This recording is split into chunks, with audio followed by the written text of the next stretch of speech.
ಇನ್ನು ಮಂಗಳೂರು ಮೂಲದ ಉದ್ಯಮಿಗೆ Congress ಮುಖಂಡನಾದಂತಹ honey trap story ಇದು. ಅಶ್ಲೀಲ ವಿಡಿಯೋ ಬಳಸಿಕೊಂಡು ಕೋಟಿ ಕೋಟಿ ಹಣ ವಸೂಲಿ ಮಾಡಲಾಗಿದೆ. ಯುವ ಕಾಂಗ್ರೆಸ್ ಮುಖಂಡ ಹಣ ದೋಚಿರುವಂತಹ ಕಥೆ. ಉದ್ಯಮಿಯಿಂದ ದೋಚಿದಂತಹ ಹಣ ಎಷ್ಟು ಗೊತ್ತಾ? 2,77,00,000 ವಸೂಲಿ ಮಾಡಿದ್ದಾರೆ. ಹನಿ ಟ್ರ್ಯಾಪ್ ಮಾಡಿ ವಸೂಲಿ ಮಾಡಿರೋದು. ಮಂಗಳೂರು ಯುವ ಕಾಂಗ್ರೆಸ್ನ ಪ್ರಧಾನ ಕಾರ್ಯದರ್ಶಿ ನಿಜಾಮ್ ಮೇಲೆ ಈಗ ಆರೋಪ. ಜಿತೇಶ್ ಎಂಬಾತ ಉದ್ಯಮಿಗೆ ಹನಿ ಟ್ರ್ಯಾಪ್ ಮಾಡಿ ಹಣ ವಸೂಲಿ ಮಾಡ್ತಿರ್ತಾನೆ. ಆ ನಂತರ ಆ ಜಿತೇಶ್ ಹಣ ವಸೂಲಿ ಮಾಡ್ತಾ ಇರೋ ವಿಚಾರವನ್ನ ಆ ಉದ್ಯಮಿ ಈ ನಿಜಾಮ್ ಕಣ್ಣಿಗೆ ತರ್ತಾರೆ. ಅವ್ರ ಗಮನಕ್ಕೆ ಬರ್ತಾ ಇದ್ದಂತೆ ನಿಜಾಮ್ ಕೂಡ ಮಾಡಿದ್ದೇನು ಅದನ್ನೇ ಬಂಡವಾಳ ಮಾಡಿಕೊಂಡು ತಾನೂ ಕೂಡ ಹಣ ವಸೂಲಿ ಮಾಡ್ತಾ ಹೋದದ್ದು. ಈಗ ಇಬ್ಬರನ್ನೂ ಕೂಡ ಉರ್ವಾ ಠಾಣೆಯ ಪೊಲೀಸರು ಬಂಧಿಸಿದ್ದಾರೆ. ಹನಿ ಟ್ರ್ಯಾಪ್ ಕೆಡ್ಡ ತೋಡಿ ಉದ್ಯಮಿಯಿಂದ ಕೋಟಿ ಕೋಟಿ ಲೂಟಿ ಮಾಡಿದಂತಹ ಕಥೆ ಇದು. 2024ರಲ್ಲೇ ಉದ್ಯಮಿಗೆ ಹನಿ ಟ್ರ್ಯಾಪ್ ಕೆಡ್ಡವನ್ನ ತೋಡಿರ್ತಾನೆ ಜಿತೇಶ್. ಅಶ್ಲೀಲ ಫೋಟೋ ಹಾಗೆ ವಿಡಿಯೋವನ್ನ ಇಟ್ಕೊಂಡು ಬ್ಲಾಕ್ ಮೇಲ್ ಕೂಡ ಮುಂದಾಗಿರ್ತಾನೆ. ಪತ್ನಿಗೆ ವಿಡಿಯೋ ತೋರಿಸ್ತೀನಿ ಅಂತ ಹೇಳಿ 35 ಲಕ್ಷಕ್ಕೆ ಹಣಕ್ಕೆ ಬೇಡಿಕೆಯನ್ನು ಇಟ್ಟಿರ್ತಾನೆ. ಇನ್ನು ಮರ್ಯಾದೆಗೆ ಹೆದರಿದಂತ ಉದ್ಯಮಿ ಚೆಕ್ ಮೂಲಕವಾಗಿ ಜಿತೇಶ್ಗೆ ಹಣ ಸಂದಾಯ ಮಾಡಿದ್ದಾರೆ. ಮತ್ತೆ ಮತ್ತೆ ಹಣ ಕೇಳಿದಾಗ ನಿಜಾಮ್ಗೆ ಉದ್ಯಮಿ ಮಾಹಿತಿಯನ್ನ ನೀಡ್ತಾರೆ.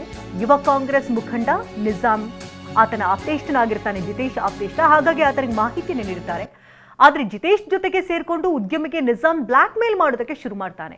ಇನ್ನು ನಿಜಾಮ್ ಎಂಟ್ರಿ ಆಗಿಂದಾಗಿ ಉದ್ಯಮಿಯಿಂದ ಕೋಟಿ ಕೋಟಿ ಹಣವನ್ನು ಲೂಟಿಯನ್ನು ಮಾಡಿಕೊಳ್ತಾನೆ ನಿಜಾಮ್.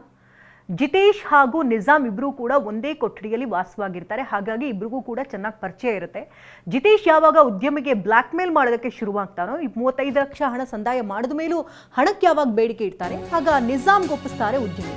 ಇದನ್ನೇ ಬಂಡವಾಳ ಮಾಡಿಕೊಂಡಂತಹ ನಿಜಾಮ್ ಈಗ ಖ್ಯಾತಿ ತೆಗೆದು ಬರೋಬ್ಬರಿ ಕೋಟಿ ಕೋಟಿ ಲೂಟಿ ಮಾಡಿದ್ದಾನೆ. ಅಷ್ಟೇ ಅಲ್ಲ, ಆತ್ಮಹತ್ಯೆ ಕಥೆಯೊಂದು ಹಣಿತಾನೆ ನಿಜಾಮ್.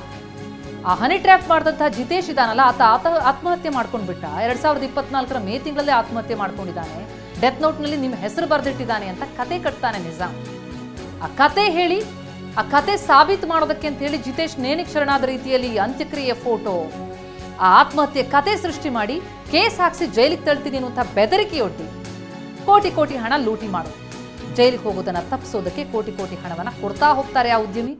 2 ವರ್ಷದವರೆಗೆ 2024ರಿಂದ 2026ರವರೆಗೆ ಕೋಟ್ಯಂತರ ಹಣವನ್ನು ನಿಜಾಮ್ ವಸೂಲಿ ಮಾಡಿರೋದು.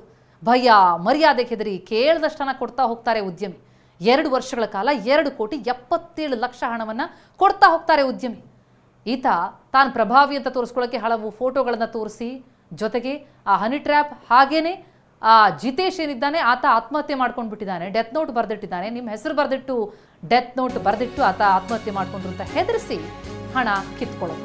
ಇನ್ನು ಈ ಕಥೆಯನ್ನ ನಂಬ್ಕೊಂಡಿದ್ದಂಥ ಉದ್ಯಮಿಗೆ ಶಾಕ್ ಎದುರಾಗುತ್ತದೆ. ಯಾಕಂದ್ರೆ ಉದ್ಯಮಿ ಕಣ್ಣೆದುರಲ್ಲೇ ಆತ್ಮಹತ್ಯೆ ಮಾಡ್ಕೊಂಡಿದ್ದಂಥ ಜಿತೇಶ್ ಸಿಕ್ಕಿಬೀಳ್ತಾನೆ.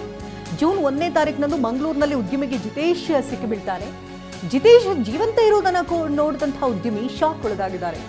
ನಂತರ ಮಂಗಳೂರಿನ ಉರ್ವಾ ಠಾಣೆಗೆ ಉದ್ಯಮಿ ದೂರನ್ನ ಸಲ್ಲಿಸಿದ್ದು, ಉದ್ಯಮಿಯ ದೂರಿನ ಆಧಾರದ ಮೇಲೆ ಜಿತೇಶ್ ಹಾಗೂ ನಿಜಾಮ್ ಇಬ್ಬರನ್ನ ಕೂಡ ಬಂಧನಕ್ಕೆ ಒಳಪಡಿಸಲಾಗಿದೆ.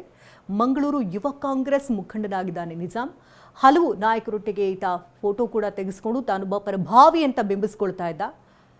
ಹಲವು ಪೊಲೀಸರೊಟ್ಟಿಗೂ ಕೂಡ ಫೋಟೋವನ್ನು ತೆಗೆಸ್ಕೊಂಡಿದ್ದಾನೆ. ಜೊತೆಗೆ AI ಫೋಟೋಗಳನ್ನು ಕೂಡ ಈತ ಮಾಡಿಕೊಂಡಿದ್ದಾನೆ. ಹಲವು ನಾಯಕರೊಟ್ಟಿಗೂ ಕೂಡ ಗುರುತಿಸ್ಕೊಂಡಿದ್ದಾನೆ. ಕಾಂಗ್ರೆಸ್ನಲ್ಲೂ ಕೂಡ ಈತ ಗುರುತಿಸ್ಕೊಂಡಿದ್ದರಿಂದಾಗಿ ಉದ್ಯಮಿ ಈತನನ್ನ ಪ್ರಭಾವಿ ಅಂತಲೇ ತಿಳಿದು ತಮಗೇನಾದರೂ ಮುಂದೆ ತೊಂದರೆ ಆಗಬಹುದು ಅಂತಲೇ ಭಯದಿಂದಲೇ ಹಣವನ್ನು ಸಂದಾಯ ಮಾಡ್ತಾ ಹೋಗ್ತಾರೆ.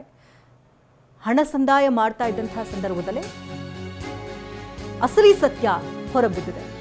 ಹೇಗೆ ಬಿಲ್ಡಪ್ ಕೊಟ್ಟಿದ್ದ ಈ ನಿಜಾಮ್ ಅಂತ ನೋಡ್ತಾ ಹೋದ್ರೆ VIP-ಗಳ ಜೊತೆ ಫೋಟೋಗಳ ಪೋಸ್ಟ್ ಕೊಡೋದು, ಆ ಫೋಟೋ ತೋರಿಸೋದು.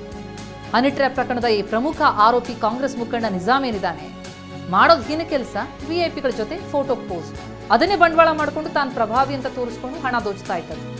ಯುವ ಕಾಂಗ್ರೆಸ್ನ ಪ್ರಧಾನ ಕಾರ್ಯದರ್ಶಿ, ಹಾಗಾಗಿ VIP-ಗಳು ಈಸಿಯಾಗಿ ಸಿಗ್ತಾ ಇದ್ರು. ಆದರೆ ಅದು ಸಾಲದು ಅಂತ ತಮಿಳುನಾಡು CM ವಿಜಯ್ ಜೊತೆಗಿನ AI ಫೋಟೋವನ್ನ ಹಾಕ್ಕೊಂಡು ಬಿಲ್ಡಪ್ ಕೊಡ್ತಾ ಇದ್ದ. ರಾಜಕಾರಣಿಗಳ ಜೊತೆ, ಪೊಲೀಸ್ ಅಧಿಕಾರಿಗಳ ಜೊತೆ ತಾನಿರುವಂತಹ ಫೋಟೋವನ್ನು ತೋರಿಸ್ತಾ ಇದ್ದ. ತಾನು ಪ್ರಭಾವಿ ಅಂತ VIP-ಗಳ ಜೊತೆಗಿನ ಫೋಟೋ ಇಟ್ಕೊಂಡು ಬಿಲ್ಡಪ್ ಕೊಟ್ಟು ಹಣ ವಸೂಲಿ ಮಾಡ್ತಾ ಹೋಗಿದ್ದ.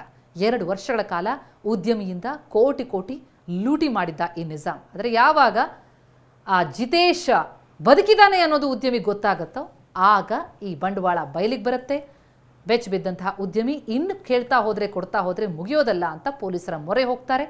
ಪೊಲೀಸರಿಗೆ ದೂರು ಕೊಡ್ತಾರೆ. ಈಗ ಇಬ್ಬರು ಪೊಲೀಸರ ಅತಿಥಿ.